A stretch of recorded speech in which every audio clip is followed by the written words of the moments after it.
Pakistani deputy PM ઇશાક ડાર કાર્યક્રમમાં ગબડી પડ્યા હતા। રેડ કાર્પેટ પર લપસી પડ્યા પાકિસ્તાનના ડેપ્યુટી પીએમ વિદેશ મંત્રીઓના સ્વાગત વખતે રેડ કાર્પેટ પર પગ લપસી ગયો। પાકિસ્તાની વિદેશ મંત્રી લપસી પડવાનો વિડીયો હાલમાં વાયરલ થઈ રહ્યો છે। સંતુલન બગડતા ઇશાક ડાર પડી જતા પહોંચી હતી ઈજા। હાલમાં જે જાણકારી છે તે પ્રમાણે ઇવેન્ટ તો તેઓએ પૂર્ણ કરી હતી, પરંતુ ઈજાગ્રસ્ત થઈ ગયા છે। દ્રશ્યોમાં પણ આપ જોઈ રહ્યા છો કે એક મહિલા જે ત્યાંથી પસાર થઈ રહી છે તે પણ ગભરાઈ જાય છે। ઇશાક ડાર જેવા પડે છે, ધડામ કરીને જે અવાજ આવે છે, જેના કારણે ત્યાંથી પસાર થતા લોકો પણ એક મિનિટ માટે તો ગભરાઈ ગયા હતા, પરંતુ હાલમાં જે જાણકારી છે તે પ્રમાણે થોડા ઘણી ઈજા પહોંચી છે ઇશાક ડારને। જેઓને જરૂર પડે તો સારવાર પણ આપવામાં આવશે।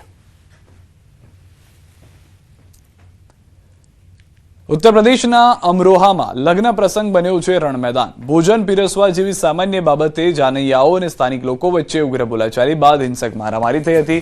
હસનપુરના એક બેન્ક્વેટ હોલમાં જમવા બાબતે શરૂ થયેલા વિવાદે જોતજોતામાં એટલું ઉગ્ર સ્વરૂપ ધારણ કર્યું કે મહેમાનોમાં નાસભાગ મચી ગઈ। અફરાતફરી અને મારામારીનો લાઈવ વિડીયો સોશિયલ મીડિયા પર વાયરલ થતા સમગ્ર પંથકમાં ચર્ચાનો વિષય બન્યો છે। ઘટનાની જાણ થતાં જ પોલીસ કાફલો તાત્કાલિક સ્થળ પર દોડી આવ્યો હતો અને પરિસ્થિતિ પર કાબુ મેળવ્યો હતો। હાલ પોલીસે વાયરલ વિડીયોના આધારે લોકોની ઓળખ કરી તેમની વિરુદ્ધ કાયદેસરની કાર્યવાહી કરવાની તજવીજ હાથ ધરી છે।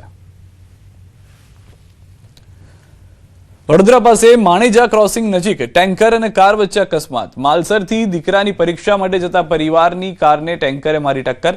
અકસ્માત બાદ કાર ડિવાઈડરની રેલિંગમાં ઘૂસી ગઈ। સદનસીબે મોટી દુર્ઘટના ટળી હતી। કારમાં સવાર ત્રણેય લોકોના સદનસીબે આ બાદ બચાવ થયો છે।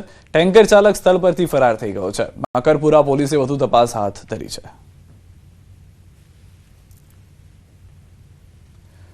વડોદરાના કોઠી 4 રસ્તા પર એક માનસિક અસ્વસ્થ યુવકે હંગામો મચાવી માર્ગ કબજામાં લઈ લીધો હતો। યુવકના હાથમાં પથ્થર અને લોખંડનો સળિયો હોવાને કારણે લોકોમાં ભયનો માહોલ ફેલાયો હતો। ટ્રાફિકમાં અફરાતફરીના દ્રશ્યો પણ જોવા મળ્યા હતા। ઘટનાની જાણ થતાં પોલીસ તાત્કાલિક સ્થળ પર પહોંચી અને એક બહાદુર યુવકની મદદથી આરોપીને કાબૂમાં લેવામાં આવ્યો હતો। ફાયર બ્રિગેડ અને MGVCLની ટીમની મદદથી સ્થિતિ નિયંત્રણમાં લાવવામાં આવી અને પોલીસે યુવકને કસ્ટડીમાં લઈ આગળની કાર્યવાહી શરૂ કરી છે।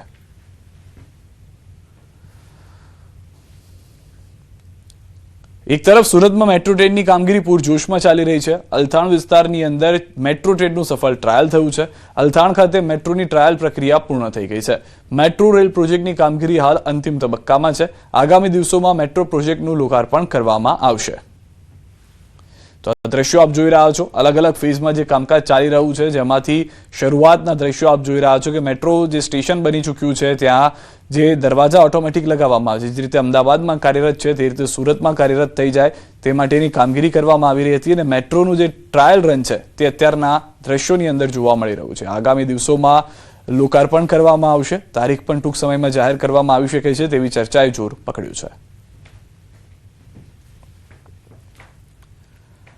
સુરેન્દ્રનગર LCB પોલીસે લખતરના ભાસ્કરપરા ગામ પાસેથી બોલેરો ગાડીમાં ચોરખાનામાં છુપાવેલ વિદેશી દારૂ ઝડપી પાડ્યો છે।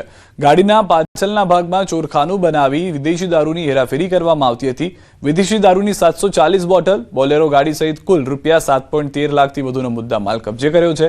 વિદેશી દારૂના જથ્થા સાથે ઝડપાયેલા ગાડીના ચાલક તેમજ વિદેશી દારૂનો જથ્થો મોકલનાર મંગાવનાર સહિત કુલ 3 શખ્સો સામે લખતર પોલીસ મથકે ફરિયાદ નોંધી છે। કાયદેસરની કાર્યવાહી પણ હાથ ધરવામાં આવી છે।